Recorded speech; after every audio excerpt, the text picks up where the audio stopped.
تینوں کے مقاصد بڑے واضح ہیں. ٹرمپ جو ہے وہ ایران کو ظاہر ہے قابو کرنا چاہتا ہے. اسرائیل جو ہے وہ لبنان، فلسطین اور ایران سمیت پورے مڈل ایسٹ پر قابو پانا چاہتا ہے. اور یوکرین کا صدر ظاہر ہے وہ روس کو یہ جنگ ہرانا چاہتا ہے. اب ان رہنماؤں کی جو حالات ہیں وہ ابھی روس نے دیکھے 390 ڈرونز کا حملہ بھی برداشت کیا ہے. نیتن یاہو کا جو ڈیفنس منسٹر ہے وہ خود کہہ رہے ہیں کہ انہوں نے 24 لبنان کے گاؤں، تمام بلڈنگیں اور گھر اور پورے گاؤں ختم کر دیے ہیں آج. اور تیسری طرف ٹرمپ جو ایران میں اس وقت تباہی مچانے کی کوشش کر رہا ہے. اب اس میں ظاہر اسے کامیابی نہیں ہو رہی. اب یوکرین کے ذریعے جو بحیرہ کیسپیئن پر جنگ لگانے کا اصل معاملہ وہ بھی یہی ہے کہ ٹرمپ کا جو دعویٰ ہے کہ اب نائے ہرمز کا اس پر کنٹرول ہے، لیکن زمینی حقائق اس کے بالکل الٹ ہیں. ایران اور عمان نے جو آج یہ محصول چونگیوں کا معاملہ حل کیا ہے، یہ اگر ٹرمپ جیت رہا ہوتا تو کبھی نہ ہوتا. 13 دنوں کے حملوں میں یہ اچانک خاموش ہو کے پیچھے نہ ہٹتا. اس جنگ میں ابھی تک ایران نے اپنا $23 ارب کا تیل بھی پہلے 6 مہینوں میں بیچنے کے آج انکشافات کیے ہیں. اور تینوں یہ جو ہے باقی 5 مہینے کی جنگ لگائے آج بھی وہیں کھڑے ہیں جہاں سے شروع ہوئی. نیتن یاہو سعودی عرب کی سول ڈیل کو ختم کرنے کی محنت کر رہا ہے. زیلنسکی میزائلوں کے ختم ہوتے ذخیرے سے جو پہلے امریکہ کے اپنے ہیں لاسٹ آئٹم وہاں مانگنے پہنچا ہوا ہے. اور ایران میں جنگ کے لیے بھی وہ تیار ہوا ہے. لیکن اب ڈونلڈ ٹرمپ ساتھ ساتھ متبادل راستوں کو نکالنے کی پوری کوشش بھی کر رہا ہے، جس میں عراق کے جو وزیر اعظم ہے اس کی ترکی میں ابھی طیب اردغان سے ملاقات ہوئی، اور ان دونوں سے ٹرمپ کے بھی حالیہ دنوں بڑی اہم ملاقاتیں ہوئی. یہ جنوبی عراق سے وہاں ترکی کے ذریعے کردوں کے علاقے سے تیل کی پائپ لائن بچھا کے آبنائے ہرمز کا متبادل نکالنا چاہتے ہیں. تو یہ سارا تیل کا بھی منصوبہ ہے. لیکن آج بہت سی چیزیں سامنے آ جائیں گی آج رات کیا ہوگا. اب پاکستان کے حالات میں ہے جہاں ان تینوں رہنماؤں کی ملاقات کے اثرات ہیں، اور یہ ہوں گے اگست کے مہینے میں، کیونکہ اگست کا مہینہ آزادی کا مہینہ ہے پاکستان کی. اسی مہینے میں انشاءاللہ عمران خان کی آزادی کا مہینہ بھی بننے جا رہا ہے، کیونکہ لوازمات سارے پورے ہو رہے ہیں. آج علیمہ خان نے خود اس کی پیشن گوئی کی ہے کہ اگست کے مہینے میں ہوگا، کیونکہ وہ حالات دیکھ چکی ہیں گراؤنڈ پر. تحریک انصاف جماعت کا اب صرف کام یہ ہے کہ متحد ہو کے یہ 5 تاریخ کو جو لائے عمل. اب دیکھیں جو صورتحال ہے اس لائے عمل کے متعلق جو تحریک انصاف کے رہنماؤں سے آف دا ریکارڈ میری گفتگو ہوئی، انہوں نے کہا کہ 5 اگست کو اگر ہم اسمبلیوں سے نکل آئیں تمام کے تمام تو یہ سارا معاملہ اسی وقت بدل جائے گا. اب اصل مسئلہ یہ کیا ہے، نکلنے دیں گی اسٹیبلشمنٹ نے نہیں. 5 اگست کو خیر ان کا اعلان آ جائے گا کہ یہ سسٹم سے نکلتے ہیں نہیں. عوام کے نام پر ان کے ساتھ ساری طاقت موجود ہے، جو خود علیمہ خان کی ریلیوں میں بھی آپ نے دیکھ لی. یہی پورے پاکستان میں حالات ہے. اب جو ادارے کے اندر جو استعفیٰ دینے والے بیٹھے ہوئے تھے، آپ کو پتہ ہے انہیں دبایا جا رہا تھا استعفیٰ نہ دیں، وہ بھی انہیں تحریک کے اشارے دے رہے ہیں. اور یہ مجھے خود تحریک انصاف کے رہنما نے دعویٰ کیا ہے، اس نے تفصیل سے بتایا. اس نے کہا کہ ہمیں بھی کہا گیا کہ تحریک چلائیں اور بڑے لیول پر عوام کی کمپین چلائیں. آپ کی اگر یہ تحریک کامیاب ہوتی ہے تو ہم آپ کے ساتھ دینے کے لیے تیار ہیں، لیکن ہمیں دکھائیں عوامی سب سے پہلے بڑا اکٹھ کر کے، کم از کم کشمیر سے بڑا اکٹھ کر کے دکھائیں تو ہم آپ کے ساتھ مل جائیں گے. اور اس میں بھی انہیں کہا کہ اگر آپ استعفے دیتے ہیں، عوامی احتجاج کی طرف جاتے ہیں، تو پھر ہم پیپلز پارٹی اور مولانا فضل الرحمان کو بھی جوڑیں گے. یہ بہت بڑی بات ہے. اور دیکھیں کشمیر کا الیکشن ابھی صرف پیپلز پارٹی سے چھینا گیا ہے، اور آپ پیپلز پارٹی کے بیانات دیکھیں، انہوں نے کہا سسٹم ہار گیا تو کسی کے ہاتھ میں کچھ نہیں آئے گا.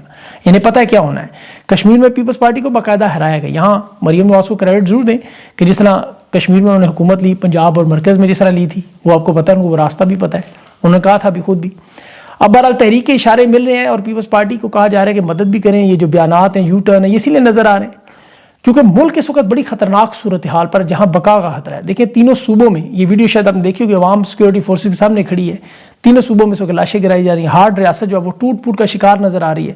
اور سب سے بڑا معاملہ اس میں ظاہر ہے تحریک انصاف. اس سسٹم سے نکلتے ہی یہ تاش کے پتوں کی طرح یہ نظام بکھر جائے گا، کیونکہ ظاہر ہے پھر مولانا فضل الرحمان پیپلز پارٹی بھی اس کا حصہ نہیں رہیں گے. اب جہاں تک خیبر پختونخوا کی حکومت ہے، سہیل افریدی کو جو آپ کو پتہ ہے نائل ہونے کے ڈراوے دھمکیاں دی جاتی ہیں، وہ یہ یاد رکھے کہ ان حالات میں کبھی بھی خیبر پختونخوا کی حکومت نہیں گرائیں گے. خیبر پختونخوا میں کیونکہ حالات مختلف ہیں، وہاں حکومت گرانے کی جو دیر ہے کہ وہاں جو صورتحال ہوگی وہ مکمل طور پر آؤٹ آف کنٹرول ہو جائے گی. وہ کشمیر نہیں ہے، وہاں ابھی بھی ایک متوازی حکومت نظر آ رہی ہے. وہاں پر اس وقت کالعدم تنظیموں کے ساتھ دیکھیں کہ پولیس امن کمیٹیاں، ابھی صرف بنو کی آپ حالات اٹھا کر دیکھیں تو آپ کو اندازہ ہو کہ وہاں بغاوت کے اثرات ہیں. وہاں FC کے جوان ابھی جو مارے گئے، اس کے بعد حالات کتنے کشیدہ ہیں کہ بالکل ایسے لگتا ہے کہ بنو بلوچستان بنا ہوا ہے. وہاں کرفیو لگا ہوا ہے، پولیس اور فوج جو ہے وہ مل کے کام نہیں کر رہی. وہاں انٹرنیٹ سروس بھی بند ہے ان علاقوں میں. کالعدم تنظیمیں اس قدر مضبوط نظر آ رہی ہیں، وہ اینٹی ڈرون گنیں اٹھائے سڑکوں پر مٹر گش کر رہے ہیں، بالکل بلوچستان کی طرح. اور اس کے ساتھ ہی جو عین اس وقت کشمیر کا معاملہ ہے، وہ وہاں دیکھیں کہ حالات آپ کے سامنے ہیں، قابو سے باہر ہیں. بظاہر طاقت سے لاشیں گرا کے جشن منانے کے اہتمام کیے جاتے ہیں، لیکن مقبوضہ کشمیر کے بعد اب آزاد کشمیر سے بھی پاکستان سے آزادی کے نعرے لگ رہے ہیں. وہاں گلی محلوں میں جو میدان جنگ بنا ہوا ہے، 20 شہداء کی اطلاعات تھی، اب 31 تک پہنچ چکی ہے. اس میں مزید زخمی بھی ہیں اور اس حالت میں ہیں کہ وہاں کچھ بھی ہو سکتا ہے، ظاہر مزید شہادتیں بڑھ سکتی ہیں، اور گولیاں چلانے کے باوجود کشمیری قافلوں کی صورت میں سیکورٹی فورسز کو پیچھے دھکیل رہے ہیں۔ یہ حالات پہلے مقبوضہ کشمیر میں نظر آتے تھے، بلکہ اس لیول پر نہیں نظر آتے تھے۔ ایک انٹرنیشنل متنازع معاملہ تھا جسے اب آزاد کشمیر کہا جا رہا ہے، وہ دنیا کے میڈیا آؤٹ لیٹس میں فرنٹ لائن نیوز بنا ہوا ہے، کیونکہ وہ ویڈیوز اور تصاویر پوری دنیا میں سرکولیٹ ہو رہی ہیں، اور اب تو حکومتی ٹاؤٹ خود بھی مان رہے ہیں کہ آزاد کشمیر میں اس نے تباہی پھیر دی ہے، اپنی پالیسی بدلے۔ جو ہارڈ ریاست تھی، جو اس وقت وہاں ہارڈ ریاست کی خلاش بنی پڑی ہے، ذہنی مریض پاکستان کی اشارہ کاٹ رہا ہے۔ اور اوورسیز پاکستانیوں کی طرف سے دیکھیں، باقاعدہ اس وقت جو یورپ، امریکہ، برطانیہ میں اب ٹرک چلنے شروع ہو گئے ہیں، اس میں انسانی حقوق کی خلاف ورزیاں دکھائی جا رہی ہیں، اور کشمیر کا معاملہ بہت بڑا معاملہ ہے، کیونکہ دیکھیں برطانیہ میں صرف جو آزاد کشمیر، میرپور جو وہاں کا دل ہے، میرپور یا کشمیر سے سرکاری ڈیٹا جو برطانیہ میں دیکھیں تو 70% لوگ وہاں میرپور، آزاد کشمیر وغیرہ سے ہیں۔ ان کی تعداد تقریباً 7 لاکھ سے 1 ملین ہے۔ برمنگھم، بریڈفورڈ، مینچسٹر، لیوٹن، یہ سارے علاقے جو وہاں موجود ہیں۔ تو ظاہر ہے اس کا معاملہ بہت جلدی آپ کو نظر آئے گا، اور یہ آئے گا یورپی یونین کی طرف، جہاں پہلے ہی GSP+ سٹیٹس آپ کو پتہ ہے یورپی یونین کی رپورٹس میں انسانی حقوق کے حوالے سے معاملہ ہاتھ سے نکل رہا تھا، اب اس میں ظاہر ہے جلتی پر تیل گرے گا۔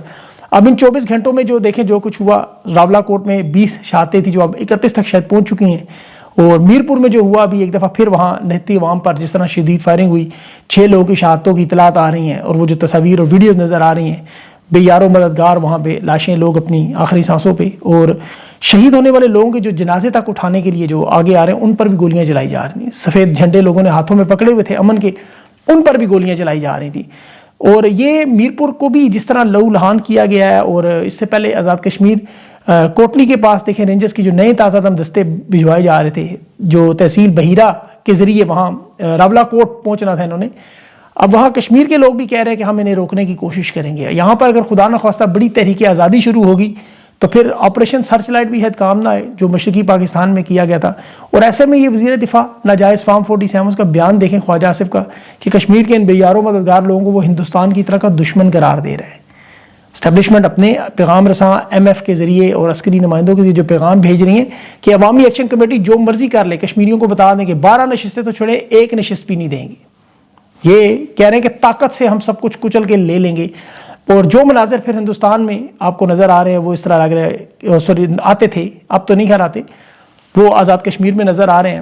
اور ہارڈ ریاست نے ملک کا کیا حال کر دیا۔ بلوچستان میں آپ صرف یہ تازہ ترین ویڈیو سوشل میڈیا پہ جا کے دیکھیں، وہاں کالعدم تنظیمیں سیکورٹی اداروں سے اسلحہ چھین کے ان کی گاڑیوں پہ اپنے نعرے لکھ کے چلا رہی ہیں۔ وہاں بھی استعفوں کے معاملات چل رہے ہیں، سیکورٹی اداروں سے لوگ نکل کر کالعدم تنظیموں کے ساتھ جڑتے ہوئے نظر آ رہے ہیں۔ ایک تربت سے تعلق رکھنے والے ابھی ایک زیر تربیت جو ایک لاپتہ نوجوان ہوا تھا، اس کی ویڈیو دیکھی میں نے، وہ بڑی حیران کن اور پریشان کن ہے کہ بلوچستان کے مناظر میں ایک طرف تو عوام نظر آتی ہے، دوسری طرف فوج کے دستے ہیں۔ کوئٹہ کی طرف بھی مارچ جاری ہے، وہاں بھی جگہ جگہ کنٹینر لگا کے فوج کھڑی ہے، رینجرز کھڑے ہیں۔ اب بلوچستان کے علاقوں میں بھی وہاں دیکھیں بالکل اسی طرح پولیس مظاہرین کے درمیان ہاتھا پائی کی ویڈیوز بھی ہیں۔ چاغی کے علاقے میں دیکھیں وہاں ٹریلر بھی جلتے ہوئے نظر آ رہے ہیں۔ وہاں جو اغوا ہوئے ابھی سرکاری افسر حران میں، وہاں اس کی ابھی تصویر بھی آ گئی ہے جو کالعدم تنظیموں نے اغوا کیا تھا اسے۔ اور سیکورٹی اداروں کے بھی دعوے ایسے ہیں کہ فتنہ ہندوستان 6 ادھر اڑا دیے، 8 ادھر اڑا دیے، 15 ادھر کر دیے، نمبر اوپر نیچے ہوتے ہیں۔ کالعدم تنظیموں کے بارے جو ویڈیوز ہیں نشانے کی FC کے خاص طور پر قافلوں کو، وہ بڑی خطرناک ہیں۔ پورا ملک اس وقت دیکھیں ایک ذہنی مریض کے حالت پر اس لیول پر پہنچا ہوا ہے۔ اب ان کی جو لائف لائن ہے، جنتا کی لائف لائن، وہ ڈونلڈ ٹرمپ، نیتن یاہو اور یوکرین کے ساتھ جڑی ہوئی ہے۔ جس طرح معیشت ان کے ساتھ جڑی ہے، ملک کا امن و امان، یہ سارے معاملات اب ایک تکون کی طرح ہیں۔ یہ جو وینٹیلیٹر اس میں لگا ہوا ہے اس کے 3 بٹن ہیں، ایک یوکرین کا، وہاں ظاہر فوجی بھیجنے ہیں کیونکہ وہاں یوکرین کے پاس فوجی ختم ہو رہی ہے۔ آپ ذرا چیک کریں کہ یورپ کا کوئی ملک وہاں فوج نہیں بھیجتا۔ اب دوسری طرف ایران کی جنگ میں انہیں براہ راست مداخلت کا کہا گیا ہے کہ یہ مل کر ایران کے جو جوہری ہتھیار ہیں وہ حاصل کرنے میں، اس آپریشن میں مدد کریں، باب المندب ابنائے ہرمز کھلوانے میں مدد کریں، اور سعودیہ کے ساتھ مل کے ایئر فورس کے ساتھ مل کے وہاں یمن پر بمباری کریں، دفاعی معاہدوں کے نام پہ عرب ممالک میں داخل ہوں، اور جس طرح جنرل ضیاء الحق نے بلیک ستمبر کیا فلسطینیوں کا، اس طرح کریں، اور عرب دنیا شاید انہیں کوئی تھوڑا بہت تیل دے دے، کچھ ریال دے دیں، کیونکہ معیشت تو ان سے نہیں چل رہی، جو مرضی کر لیں، یہ الٹے بھی لٹک جائیں تو یہ ڈالر البتہ اکٹھے کر کے بھاگ ضرور سکتے ہیں اپنے لیے، لیکن پاکستان کے لیے کچھ نہیں۔ ان تینوں معاملات میں کیونکہ اتنی آسانی سے شامل نہیں ہو سکتے، خاص طور پر ایران کی جنگ میں مداخلت یا وہاں جوہری ہتھیاروں کو حاصل کرنے میں آپریشن میں مدد یا باب المندب کھلوانا، یہ ناممکن کام ہے ان کے لیے. البتہ یوکرین فوج ضرور بھیج سکتے ہیں, اور اس میں بھی دیکھیں کوئی زیادہ خاص پیسے نہیں ہیں, $250 سے $2500 سے زیادہ نہیں ملتے, اور معیشت اس میں نہیں چل سکتی. وائٹ ہاؤس کی جو ملاقات تھی اس میں امریکہ نے انہیں کردار دیا تھا, اگر جنگ میں نہیں شامل ہونا تو کم از کم ایسا بندہ ضرور چاہیے ثالثی کے طور پر جو ہمیں فیس سیونگ اور سیف ایگزٹ میں چھڑانے کے لیے تو ہو. اب بدقسمتی جتنے بھی انہوں نے وعدے کیے تھے وہ پورے نہیں ہو رہے, اور امریکہ دو طریقوں سے کارروائی کرتا ہے, ایک یا تو عدالت سے یا پھر عوامی تحریکوں سے. اب دیکھیں کہ کون سی تحریک جانی ہے. اب معیشت کے حوالے سے اسٹیٹ بینک کی رپورٹ آپ دیکھیں, توانائی کا گردشی قرضہ دیکھیں, IMF کی جو حد سے تجاوز کرتے ہوئے جون تک تقریباً 1800 ارب تک پہنچ چکا ہے. اس میں 130 ارب سے زیادہ گردشی قرضہ بھی شامل ہوا ہے. IMF نے جو انہیں اجازت دی تھی وہ 1600 ارب تک محدود رکھنا تھا. بینکوں کے جو قرضے ہیں وہ پہلے ہی چھلانگیں کہاں سے کہاں لگا رہے ہیں. پنجاب اور سندھ میں اس وقت گندم کے نئے سکینڈل آپ دیکھیں کہ 3 ملین میٹرک فی گندم جو ہے وہ 3 ارب کی زیادہ وہ غائب ہوگی, پتہ ہی نہیں کہاں ہے. اور جو سیلاب کی صورتحال ہے وہ آپ کو پتہ نہیں چل رہا, 200 سے زیادہ لوگ ہلاک ہو چکے ہیں. سلال ڈیم سے چھوڑا ہوا چناب کا پانی, آدھے سے زیادہ پنجاب ڈوبا ہوا ہے اس وقت.